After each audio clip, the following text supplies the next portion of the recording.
बिस्मिल्लाहिर्रहमानिर्रहीम अल्हम्दुलिल्लाहि रब्बिल आलमीन वस्सलातु वस्सलामु अला रसूलिहिल करीम व अला आलिहि व सहबिहि अजमईन रब्बि इश्रह ली सदरी व यस्सिरली अमरी वहलुल उक़दतम मिन लिसानी यफ़क़हू क़ौली व क़ाल अज़्ज़ा व जल्ल फ़िल क़ुरआनिल मजीद अऊज़ु बिल्लाहि मिनश शैतानिर रजीम बिस्मिल्लाहिर्रहमानिर्रहीम व क़ुल रब्बि ज़िदनी इल्मा अम्मा बाद। तमाम तारीफ़ें उस अल्लाह अज़्ज़ा व जल्ल की लायक व ज़िबा है जो तमाम जहानों का बनाने वाला और उनसे पालने वाला है, और दरूद सलाम उसके आखिरी नबी मुहम्मद सल्लल्लाहु अलैहि वसल्लम पर मैं आप सबका इस्तक़बाल इस्लामी तरफ से करता हूँ। अस्सलामु अलैकुम व रहमतुल्लाहि व बरकातुहू। अल्हम्दुलिल्लाह हम तमाम यहाँ इस ब्राइट कोचिंग एकेडमी की जो 10 की जो बैच है उसके फेयरवेल के प्रोग्राम में जमा है। यहाँ मौजूद जो है ब्राइट एकेडमी के जिम्मेदारान, teachers, teaching and non teaching staff और प्यारे बच्चों, मुझसे कहा गया था कि चंद बातें मैं आपको गाइडलाइंस के तौर पे आपके सामने रखूं। तो इंशाअल्लाह अज़ीज़ मैं सबसे पहले तो आपको 10 के एग्ज़ाम के लिए नेक तमन्नाएं और दुआएं करता हूं कि अल्लाह रब्बुल इज़्ज़त इसमें आपके लिए आसानी करे और इसको खैर का बायस आपके लिए बनाए। और मैं समझता हूँ 10वीं का इम्तिहान अब पहले इम्तिहान जैसा मुश्किल नहीं रहा, याद रखें। अब तो 10वीं के बाद भी आप 11वीं तक जाते हैं और उसको कंटिन्यू कर सकते हैं, मतलब पिछली चीजें चलती रहती है, अगला भी आप सफर करते हैं। लेकिन जब हमने 10 दिया था ऐसा भी होता था, याद रखें। हम जब 10 देते थे तो वालिदैन की इज्जत दांव पे लग जाती थी। आप अगर पास हुआ तो मतलब माँ कामयाब थी, अगर बच्चा फेल हुआ तो माँ ने कुछ नहीं किया अब तक जिंदगी में। ये तमाम चीजें होती थी। बहरहाल आपको नहीं पता, अखबारात में नंबर आते थे, रात से पहले लोग न्यूज़पेपर एजेंसीज में जाते थे और वहां से निकालते थे कौन फेल हुआ कौन पास हुआ। फेल होने वाले अपना मुंह भी नहीं दिखाते थे, बेचारे छुप जाते थे, पास होने वाले खुश नजर आते थे। अभी तो काफी सहूलत, एक दो पीछे भी रह गए तो आगे चलते रहता है मामला। तो बहरहाल सहूलतें काफी है, फायदे उठा सकते हैं उन सहूलतों का आप। बहरहाल तो अल्लाह ताला बहरहाल आपको कामयाब करे और आसानियां पैदा करे। इसी के साथ साथ मैं एक बात आपसे कहूंगा, ये आपके 10th के लिए नहीं है, जिंदगी के लिए इंशाल्लाह। वो ये है कि कामयाबी और नाकामी का पैमाना क्या होता है, आप क्या समझते हैं क्या पैमाना है। यकीन चीजों को आप कामयाब और नाकामी समझेंगे। तो मैं आपको एक बात बताऊं, इस उसूल की जिंदगी भर याद रखना, कामयाबी और नाकामी एक रिलेटिव टर्म है, एक ऐसा लफ्ज है जो जिसको जब लगता है तो तब उस समाज, उस जमाने, उस माहौल में उसका माना देता है। जैसे मिसाल के तौर पर एक बच्चे ने 10वीं का इम्तिहान दिया और वो पास हो गया तो आप बोल सकते हो कामयाब हो गया। 12वीं का दिया, पास होगा, कामयाब होगा। एक बच्चे बच्ची ने 10वीं का इम्तिहान वालिदैन की बीमारी की वजह से नहीं दिया तो ये नाकाम हुआ। तो पता चला कामयाबी और नाकामी रिलेटिव टर्म है, मतलब जब लगते हैं तो उस माहौल, उस समाज, उस हालात में माना बदल देते हैं। तो आप ये कहेंगे कि एक लड़का बहुत तेज दौड़ा और उसने इतने सेकंड में 100 मीटर की रेस तय कर ली तो आप बोलेंगे कामयाब इंसान है। 100 मीटर की इतनी जल्दी कौन करता था। लेकिन एक इंसान जिसको एक पैर था और दूसरे पैर से या दूसरे हाथ में बैसाखी थी, उसके बाद भी उसने सिर्फ उससे कुछ सेकंड ज्यादा वक्त लिया लेकिन वो जीत गया, तो आप कहेंगे ये कामयाब इंसान था, क्योंकि इसको पैर नहीं होने के बावजूद भागा। तो पता ये चला कि कामयाबी और नाकामी एक ऐसा लफ्ज है जो माना बदलते रहता है, याद रखें। हत्ता कि कई लोगों को देखा गया जो दुनियावी एतबार से कामयाब कहलाते हैं या कामयाबी कहलाती है, उस मनसब पर, उस मुकाम पर पहुंचने के बाद भी वो अपने आप को नाकाम कहते हैं। इसलिए कि जब वो उस मुकाम पर पहुंचे तो वालिदैन, दोस्त, रिश्तेदार सबको उन्होंने छोड़ दिया, वो नाकाम वाकई में रहे, याद रखें। तो इस बात को भी समझना बेहद जरूरी है। इसी के साथ साथ मैं आपको ये बताऊंगा, बच्चों को आप 10 के बाद भी आगे पढ़ेंगे, अब बहुत सारी फील्ड है जिसमें आप पढ़ सकते हैं। अब पहले जैसे नहीं रहा, अब एजुकेशन थोड़ा बदल रहा है और हो सकता है आने वाले 5 साल में और बदले। अभी एजुकेशन की दो चीजें होती है, दो चीजें एजुकेशन में। एक होता है एजुकेशन जो डिग्री बेस्ड होता है और एक एजुकेशन अब आ गया स्किल बेस्ड। मालूम आपको, मतलब आपने अगर हुनर है तो भी आप डिग्री ले सकते हैं। तो दो होते हैं, जैसा यूरोप वगैरह के अंदर ये कॉमन था, मैंने इंडिया में पहले नहीं सुना था, लेकिन अब जब से NEP 2020 पॉलिसी लागू हो रही है तो चीज सुनने में आ रही है। वो बोलते थे मैं डिग्री इंजीनियर हूं और वो बोलते मैं स्किल इंजीनियर हूं। तो मैं जो समझता नहीं था, मतलब ये होता है कि डिग्री एक लिख कर ले सकते हैं आप, और दूसरा एक आप प्रैक्टिकली करेंगे सिर्फ और प्रैक्टिकली देंगे और आपको डिग्री मिलती है। वो बोलेंगे स्किल इंजीनियर, मतलब स्किल बेस्ड एजुकेशन लिया और डिग्री बेस्ड, मतलब जो पढ़ा भी और लिखा भी और पास हुआ, इसलिए तजुर्बात के जरिए प्रैक्टिकल करके पास हुआ। अब वो सिस्टम आ रहा है, तो लिहाजा भी और एजुकेशन आसान होने वाला है और हर किसी को उसके मिजाज, माहौल और उसके इसको कहेंगे शौक जिसको बोलेंगे तालीम का, उसमें इंसान आगे बढ़ सकता है। तो इस बात को भी आप जहन में रखें। लेकिन इन तमाम चीजों को हासिल करने के लिए मैं आपसे कहूंगा बहुत मेहनत की जरूरत है, याद रखिए, बहुत मेहनत की जरूरत है। और मेहनत के साथ साथ याद रखिए ख्वाब की जरूरत है, याद रखिए। मतलब आप ख्वाब देखें और फिर मेहनत करें, इंशाअल्लाह अल्लाह ताला जो आपको जरूर कामयाब करेगा। इसी तरह याद रखिए आगे की जिंदगी के बारे में चंद नसीहती कलमात रखकर अपनी बात को इंशाल्लाह जिसमें खत्म करूंगा, और वो इंपॉर्टेंट याद रखिए।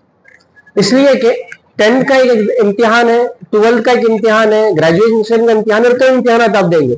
लेकिन असल बात मैं आपको बताऊं, जब से आप बालिग हुए हैं, अडल्ट हुए हैं, शरई एतबार से, 18 साल वाले नहीं, शरई एतबार से जब से आप बालिग हुए तब से आपका एक इम्तिहान शुरू हो चुका है ऑलरेडी। नबी अकरम सल्लल्लाहु अलैहि वसल्लम फरमाया, कलम 3 लोगों के अमल नहीं लिखता।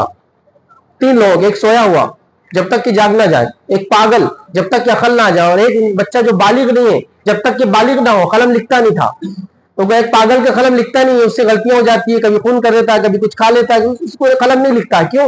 इसलिए कि उसको अकल ही नहीं है ना, तो अल्लाह उसको सजा भी नहीं देता है, तो लिखता नहीं है। एक आदमी सोया हुआ है, तो नींद तो बहुत है ना, तो उसको नहीं पता उसने क्या किया, तो यहां भी छूट है।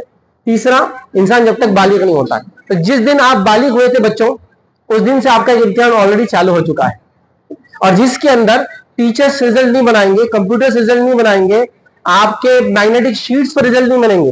ये रिजल्ट जो लोग बनाते हैं, याद रखिए, वो इतने परफेक्ट है कि वो आपके हर पल हर वक्त आपने क्या किया वो लिख रहे हैं, है ना। कुरान ने उनको कहा किरामन कातिबीन यालमून मा यफअलून, कि वो किरामन कातिबीन है, और जो तुम करते हो या जो तुम सोचते भी, अल्लाह ने उनको ये सलाहियत दी है, वो उसको लिखना शुरू कर देते हैं। इसलिए हदीस में ना, जब एक इंसान अच्छा काम का सोचता है, एक नेकी लिख देता है फरिश्ता, तो उसको अल्लाह बता देता है एक नेकी लिख दो, चूंकि इसने अच्छा सोच लिया है।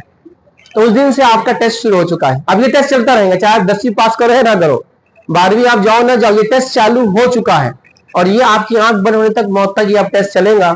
इसका रिजल्ट आखिरत में मिलता है, आखिरत में तो हाथ में आता है, लेकिन जब दुनिया से आंख बंद होती है, नींद की नहीं, हमेशा वाली, जब उसका रिजल्ट फौरन मिल जाता है, क्योंकि जो लेने आते हैं रिसीविंग एंड पर, वही बता देते आप कैसे थे और आपका रिजल्ट क्या आया है। तो ये इम्तिहान मत भूलो, ये बहुत असल चीजें याद रखें, क्योंकि आप आगे बढ़ते रहेंगे, कई बच्चे मिलते हैं माशाल्लाह, मुलाकातें होती है। यहाँ जो लोग बैठे, याद रखिए, चंद लोगों को छोड़कर मैं सबको जानता हूँ, इरशाद सर, अरशद और फैसल, हम सब क्लासमेट है, याद रखिए। फैसल सर जो हम बोलते हैं, इरशाद अरशद, हम क्लासमेट है, याद रखिए। अभी जिंदगी, अब हम जिस एज में अब पहुंचे, याद रखिए, आपसे 3 टाइम्स उम्र ज्यादा है हमारी, तो उस एज से हम एक दूसरे को पहचानते, याद रखिए। छोटे थे, गलतियां भी की, अच्छे काम भी किए, शरारतें भी किए, और क्लास बंक भी साथ की, और खाना साथ भी कर, बहुत सारे काम की भरा, तो एक लाइफ का एक अरसा गुजरा। तो अब इतने जमाना गुजरने के बाद, याद रखिए, चीजों को देखने का नजरिया अब हमारा बदल गया है, चीजों को हम समझते हैं, चीजों को हम जानते हैं, याद रखिए। और ये बात मैं कह सकता हूँ, इस बात को इस चीज से भी साबित कर सकता हूँ कि एज सच उस टाइम में कॉलेज लाइफ वगैरह में एवरेज स्टूडेंट्स थे हम लोग, ठीक।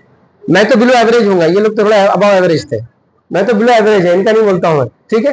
तो मैं बिलो एवरेज स्टूडेंट था, ठीक है, लेकिन उसके बावजूद भी कोई इंसान मुझे नाकाम नहीं कह सकता आज, आप समझ रहे ना। तो कामयाबी नाकामी रिलेटिव में, इसलिए मैंने कहा था, वो आपके कभी का रिजल्ट से, डिग्री से, इससे काम नहीं आती। लोग न जाने में कहां कहां जाता हूँ, कितने डिग्रियों से मुझे पुकार देते हैं, मतलब एडवोकेट तो मैं हूं, लेकिन मेरे को डॉक्टर तो हर कोई बोलता है, और ऐसा हर दूसरा आदमी वो डॉक्टर ही बोलता है, एडवोकेट उसको बाद में याद आता है। तो लोग उपाधि डिग्रियां देते जा रहे हैं मुझे एक के बाद एक, पता नहीं उनकी और आगे क्या करेंगे। तो बोलने का मकसद मेरा ये था, याद रखिए, कि असल चीज जो जिंदगी की, उसको आप याद रखें। जमाना ऐसी गुजर जाएगा, आप आज 10वीं में, कल हो सकता आप बोलेंगे अब मैं मैरिड लाइफ में हूँ, फिर आप कहेंगे बच्चों की परेशानी में हूँ, कल आप कहेंगे अब हम बूढ़े हो गए, एक दूसरे से मिल रहे, फिर खबरें आएंगी वो चला गया दुनिया से, वो चला गया। तो जिंदगी बहुत स्पीडली जाएंगी, इसको टाइम नहीं लगेगा। लेकिन चंद उसूली बातों को आप याद रखिए, खासतौर से यूथ के लिए 3 से 4 बातें आपको रखिए, बात को मैं खत्म करूंगा। पहली चीज याद रखिए, दुनिया के डिस्ट्रैक्शन से आपको बचना है, एजुकेशन में भी काम आएगा, रियल लाइफ में भी काम आएगा। दुनिया के डिस्ट्रैक्शन से बचना है, जिसमें या उसके डिस्ट्रैक्शन से, इसमें खास तौर से आज मैं कहूंगा सोशल मीडिया से आपको बचना है। सोशल मीडिया से जब बचने की मैं बात कर रहा हूं, तो पेरेंट्स को भी कह रहा हूं, बच्चों को भी कह रहा हूं, लड़कों को भी कह रहा हूं, लड़कियों को भी कह रहा हूं, छोटों को भी कह रहा हूं, बड़ों को भी कह रहा हूं, बूढ़ों को भी कह रहा हूं, और बहुत से गरीब लोग उनको भी कह रहा हूं। जो लोग बेड रिडन है, वो भी सोशल मीडिया पे चालू है, कुछ ना कुछ रील्स की आदत हो चुकी है, वो ब्राउज करने से हाथ थक नहीं रहा है। रील्स की आदत के नतीजे में बड़े हो छोटे हो, जिद बच्चों में, बड़ों के अंदर चिड़चिड़ापन, स्ट्रेस्ड, डिप्रेशन, एंजाइटी, लड़ाई का मिजाज, मतलब ऐसा कोई कुछ बोलता, हाँ क्या ऐसी बात करे बच्चे सीधा, मतलब अगर टीचर बोल रहा है कि बेटा, हाँ क्या बोले सर, फिर से बोलो, तो टीचर बोले कुछ नहीं बेटा, पास है तुम तो क्लास में टॉप है, अभी पेरेंट्स को भेज देता हूँ, रिजल्ट तुमको देने लायक मैं नहीं हूँ।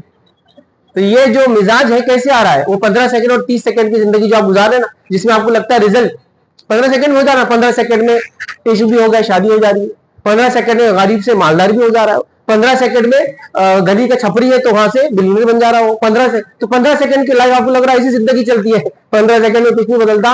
15 साल में आपके बाल चले जाएंगे, जिसके बाद याद रखो अगले 15 के 30 तक सर के बाल चले जाएंगे।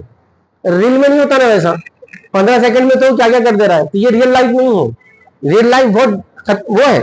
तो सोशल मीडिया के एडिक्शन से बचो, इस्तेमाल में ये नहीं करो, मना है एडिक्शन, इंडल्ज मत हो जाओ, गर्क मत हो जाओ, डूब मत जाओ, उसकी हकीकत को समझो, उसका जो मुकाम है वहां तक रखो। बड़ों से भी गुजारिश है, छोटों से, इसमें सब मुब्तला है। दूसरी गुजारिश ये बॉयज से, लड़कों से खासतौर से, एक बात याद रखना, आपका अच्छा जिस्म ना बुरे लोगों को पसंद है ना शैतान को पसंद है। वो जिस्म जो मेहनत कर सकता है, वो जिस्म जो हलाल कमाई के लिए कोशिश कर सकता है, वो जिस्म जो अपने आप को खत्म करके एक फैमिली को और एक समाज के इकाई को डेवलप करता है। आपने वालिद को आप देख लीजिए मिसाल के तौर पर, जब एक आदमी नीचे गया तो दूसरा ऊपर उठा, उससे एक जनरेशन खड़ी हुई उसके ऊपर। वालिदैन ने घर बनाया तो आज आपका खुद का घर है, जिनका किराए का घर है वो कल बनाएंगे, उनके बच्चे उसमें खड़े होंगे जी। तो ये एक जनरेशन नीचे गई तो दूसरी जनरेशन ऊपर आई, है ना। तो मैं आपसे कहूंगा कि शैतान भी ये नहीं चाहता कि आप वैसे बने कि जनरेशन जाए तो दूसरी, जो चाहता आप भी बर्बाद हो और आने वाली जनरेशन भी बर्बाद हो। तो सबसे पहले वो जिस चीज में आपको मुब्तला करेगा जब आप हायर क्लासेस में जाएंगे, मैं नहीं कह रहा हूँ बचपन में नहीं हो रहा, आजकल तो हर कोई इससे परेशान है, लेकिन हायर क्लासेस में एक आपको एक छलावा, एक डिसेप्शन दिया जाएगा कि आप जब तक मजबूत इंसान या हकीकी मानों में मर्द नहीं बनेंगे जब तक आप नशे से करीब नहीं होंगे।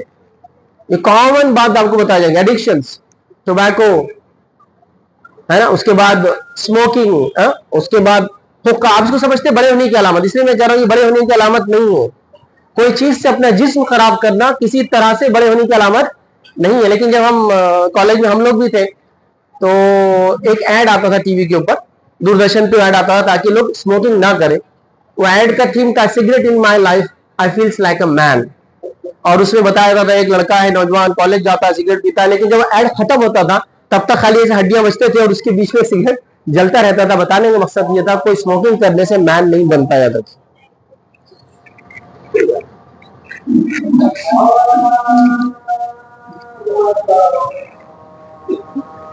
बिस्मिल्लाहिर्रहमानिर्रहीम। बहरहाल तो मैं आपसे गुजारिश करूंगा, drugs, physical and verbal abuse, जबान का और जिस्म के या हाथ की गलत इस्तेमाल से हमेशा अपने जिंदगी को बचाना। इसलिए कि जुल्म वो चीज है, याद रखिए, अल्लाह रब्बुल इज्जत इसको माफ नहीं करता। यहां तक कि उलमा लिखते हैं कि अल्लाह ताला ऐसे बादशाहों को ला लेंगे जो काफिर होंगे अपने दीनी एतबार से, लेकिन अगर एक इंसान मुसलमान होगा और जालिम होगा तो अल्लाह ऐसे बादशाहों को बाकी नहीं रखता। याद रखिए, जुल्म को अल्लाह बर्दाश्त नहीं कर सकता, ठीक है। तो लिहाजा जुल्म से, चाहे हाथ के हो चाहे जबान का हो, अपनी हिफाजत करना, दूसरों को नहीं महफूज रखना, और अपनी हिफाजत, क्योंकि ये आपको नुकसान देने वाली है। आप दूसरों पर जुल्म करेंगे, जहन्नुम के ईंधन हम बनेंगे, ठीक है। हदीस में अल्फाज है कि जुल्म रोजे क़यामत जुल्मात की वजह बनेगा, जुल्मात से मुराद अंधेरों की, और जहन्नुम में अंधेरा है। जुल्म जुल्मात अंधेरों की वजह बनेगा, तो अपने आप को बचाना। लड़कों से खास नसीहत की, लड़कियों से खास नसीहत करूंगा, लड़कियों को खास नसीहत ये करूंगा कि जिंदगी में जैसा शैतान नहीं चाहता इंसान सुकून से जिए, वो आपको भी सुकून से रहने देंगे। और सबसे ज्यादा जहनी परेशानी आपको उस ढंग से लाएगा वो जिसको हम कहते हैं आपको मेंटल टॉर्चर और फिजिकल अब्यूज करेगा आपके साथ। वो ऐसे करता है, याद रखिए, कि आपको अननेसेसरी उन मोहब्बतों की तरफ मुब्तला करेंगे जिसकी आपको जरूरत नहीं है, इसकी आपको जरूरत नहीं होगी, लेकिन वो वहां ले जाएगा। ले जाने के बाद जिस दहाने पर ले जाकर छोड़ेगा, मेरी इस बात को याद रखिए, आप चाहे इसको प्रैक्टिकली समझे ना समझे, किसी के बारे में सुना हो ना सुना हो, मैं अपने तजुर्बात और लाखों लोग मुझसे सवालात करते पूरी दुनिया से, मैं उनके तजुर्बात आपके सामने रख रहा हूँ। लोग उस हाल में होते हैं कि ना जिंदा होते ना मर सकते, उस हालत में जिंदगी गुजारते सालों साल, इसलिए कि उन्होंने अननेसेसरी अपने ऊपर वो बोझ लिया जिसको शरीयत ने आप पे डाला नहीं था। शरीयत ने आपके वालिदैन को उसका जिम्मेदार बनाया कि वो आपके निकाह करेंगे, लेकिन जब आप अपने आप को जिम्मेदार बना लेते कि मैं खुद ये काम कर सकती हूँ, और उसके लिए फिर वो गलत रास्ता होता है जो सिंपल फ्रेंडशिप से शुरू होता है, अफेयर्स में तब्दील होता है, जस्ट रिलेशनशिप, और पता नहीं क्या क्या आजकल रिलेशनशिप के टाइप से बहरहाल उसको आप डिफाइन करोगे तो 25 किस्म के आ जाएंगे। एक बार मैं डिस्कशन लोगों से कर रहा था, किसी ने बताया LGBT, ठीक है, एलजीबीटी क्यू चालू हो गया। अब मैं एक दिन बैठा था, एक छोटा 10 साल का बच्चा बोल रहा आ गया, आपको पता है LGBTQ पे कितने लोग आते हैं? 27 टाइप के आते हैं। बेटा बस इतने इंसानों की खैर मालूम कि वो अपने सेक्सुअल ओरिएंटेशन में इतने थॉट प्रोसेस से गुजरते हैं, ये काफी है मेरे लिए। 2-4 जो सुना था ये ठीक है। तो ये बढ़ते जा रहा है, आप समझ रहे, इसलिए कि आप अपने जहन को उस जगह नहीं लगा रहे जिसके लिए आपको बनाएंगे, आपको उस चीज के लिए नहीं बनाएंगे, लिहाजा ये अफेयर के चक्कर में मत जाइए। होता है, क्योंकि अल्लाह रब्बुल इज्जत ने आपको हसास बनाया है मर्दों के मुकाबले, लेकिन हसास के साथ साथ आप काफी हद तक प्रैक्टिकल लाइफ को नहीं समझती है। इसलिए अल्लाह ने कहा कि बाप जिम्मेदार होगा एक लड़की का, बाप ना हो तो उसका भाई जिम्मेदार होगा। क्यों? इसलिए कि आपके एहसास कैसे होते हैं मैं आपको बताता हूँ। एक आदमी ने आपके लिए कोई अच्छा काम कर दिया, इतने अच्छे है जी वो, अब ये बात आप किसी भाई को बोलिए, अरे वो भैया वो बच्चे इतना इतना अच्छा है, वो माठी मिला इंसान, इतने लोगों को तकलीफ दिया, बहन तेको क्या मालूम, वो खाली क्या करता मालूम, औरतों के सामने, लड़कियों के सामने, फला के सामने अच्छा रहता, उसको प्रैक्टिकल लाइफ मालूम है। लेकिन आप तो एहसास कितने अच्छी गाड़ी रोज निकाल के दे दे रहे, गाड़ी में निकाल के दे रहे, वो आपकी गाड़ी के लिए पूरे दिन बैठा हुआ आगे वहां, आप समझ रहे, वो आपकी गाड़ी के पीछे चल रहा है, पेट्रोल लेके कब खत्म होता तो वो डालेगा, उसने पूरी जिंदगी का मिशन बनाया हुआ है, लेकिन आप क्यों उस चक्कर में है। तो मैं कहूंगा आप बचिए। हाँ, खासतौर से जो नोट्स ला के आपको पहले एडवांस दे देते हैं, ये कर लो पहले से, मैं चाहता हूं आप पास हो, भाई तू क्यों चाह रहा है वो पास हो, तू पास हो सबसे पहले। तो ऐसा कौन है यार, बाप कर सकता बेटी के लिए, समझ में आ रहा है इन्हें क्यों कर रहा है इतना, जरा सोचो जरा थोड़ा। तो उन्हें आपको नोट्स ला के दे रहा, उन्हें आपका पेट्रोल भरा रहा, उन्हें आपका रिचार्ज कर रहा, उसने आपका फुला कर रहा, वो आपकी जिंदगी खत्म कर रहा है, आपको उन एहसास में डाल रहा है जिन इमोशंस के लिए अल्लाह ने आपको नहीं बनाया है। मालूम आपको, एक माँ की झुंझलाहट थोड़े से मसाइल पर, एक बाप को देखिए, माँ परेशान है कि बच्ची का गिर गई ऐसा होगा, और बाप हाँ तो क्या हुआ, हाँ 2 टाके लगे तो क्या हुआ, 2 टाके, 2 टाके इनकी जान जा रही है, उनको 2 टाके उनको फर्क नहीं पड़ा। ये एहसास का फर्क समझिए आप। तो आपको क्या करता है शैतान, आके चुबुकना देता है, जिंदगी खराब कर देता है, करियर खराब कर देता है, और एक बहुत अधमरी जिंदगी गुजारने में मजबूर कर देता है। इसलिए कि आप पूरे समाज से टूट कर एक इंसान के पीछे लग जाते हैं, बाद में वो इंसान भी आपका नहीं होता और समाज आपको फिर छोड़ चुका होता है। इस बात को मैंने एक वार्निंग के तौर पे याद रखना, मैं आपको बुरा या गलत बोल के नहीं कह रहा हूँ, एक नसीहती कलमाते में जो आपको देना चाह रहा हूँ आगे की फ्यूचर आपकी लाइफ और कॉलेज लाइफ के लिए खासतौर से। और तेज गाड़ी चलाने वाले और चाबी को अच्छा चला के घुमाने वालों से हमेशा बच के रहना, ठीक है। ऐसे मेरे को तो अपनी जिंदगी में चाबी घुमाना नहीं है ना, उस टाइम वो पैर पे यूं रख के चाबी को यूं करके, तो ये जो है बच के रहना, याद रखिए। ये सबको घुमाने वाले हैं, पैसों में घुमाने वाले, माल में घुमाने वाले, मोहब्बत में घुमाने वाले, अपने वालिदैन को भी घुमाने वाले, आपको भी घुमा देंगे सिर्फ। हकीकी लोग नहीं, याद रखिए। हकीकी इंसान मर्द कौन होता है अगर आपको देखना है, हकीकी रियल हीरो जिसको आप अपना एडमायर कर सकते कि ये मेरा रियल हीरो है, तो उस बाप को देखिए जिसकी जवानी की फोटो देखेंगे तो व्हाइट स्किन था, सिर्फ आपके लिए मेहनत कर करके ब्लैक हो चुका है वो, पेशानी काली हो गई, टोपी जहाँ पहनते तो सफेद दिखता, टोपी के बाहर का काला दिखता, मेहनत करके दांत टूट चुके हैं, कान साथ नहीं देते, आदमी बात नहीं कर सकता। उसके कपड़े देखो और अपने सिर्फ बुरखे को देखो, दोनों कंपेयर करेंगे तो आप कहेंगे मेरा बुरखा उनके कपड़ों से लाख दर्जे अच्छा है, मेरे बुरखे से लोग मुझे एक बड़ा ओनर समझते हैं, मेरे वालिद को मेरा नौकर समझते हैं। तो उसने आपको उस मुकाम पे ले आके रखा अपना कुर्बान करके, और आप कह रहे हैं कि कोई दूसरा आदमी हाथ में चाबी घुमाएगा आपको करेगा। इस बात को याद रखो, ये वार्निंग के तौर पे मेरी बात को लो, ये नसीहत के तौर पे लो, ये बड़ी संजीदा। आखिरी बात कहूंगा और अपनी बात को खत्म करेगा, एंटरटेनमेंट की हद होती है, उसको उस लिमिट में रहने दो बस, खलास। देखने की चीजों की हद होती है, उसको उस लेवल में रहने दो। एंटरटेनमेंट का ये हाल होगा, दिन रात एंटरटेनमेंट चल रहा है, मतलब तरावी के अंदर 2 रकात दी, 4 रकात का ईमान साहब थोड़ा सा वक्फा देते हैं तो उसमें भी खोल के मैसेज इसके आ गए, इसकी लिमिट होती है हर चीज, चीजों को एक हद में रखो अपने। तो लिहाजा ओवर एंटरटेनमेंट मत हो, इसलिए कि आप उससे हकीकी जिंदगी भूल जाओगे।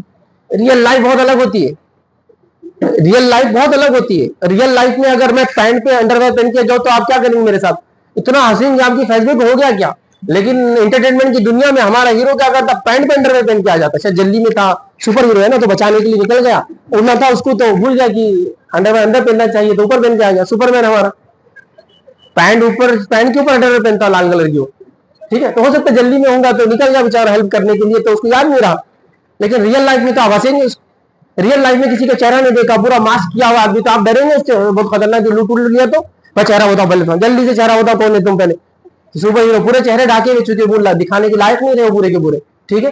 ये उनके हाल है। तो एंटरटेनमेंट की हद होती है, वो रियल लाइफ नहीं है। उसको आप ज्यादा देखोगे, आपकी रियल लाइफ में आप उसी जैसा सोचना शुरू कर दोगे। जैसे ऐसे बहुत सारे लोग होंगे जो ये सोचते होंगे, बच्चे अब ईद आएंगे, अब्बा मेरे को 4,000 का जूता क्यों नहीं डाला, चलो 4,000 का उसको फर्स्ट कॉपी तो दिलाओ कम से कम, जो कि 4,000 की है क्योंकि 40,000 का जूता है। लेकिन आपको रियल लाइफ में नहीं मालूम कि आपका रियल हीरो जो है 4,000 अर्न करने के लिए उसकी 10 डेज की सैलरी है।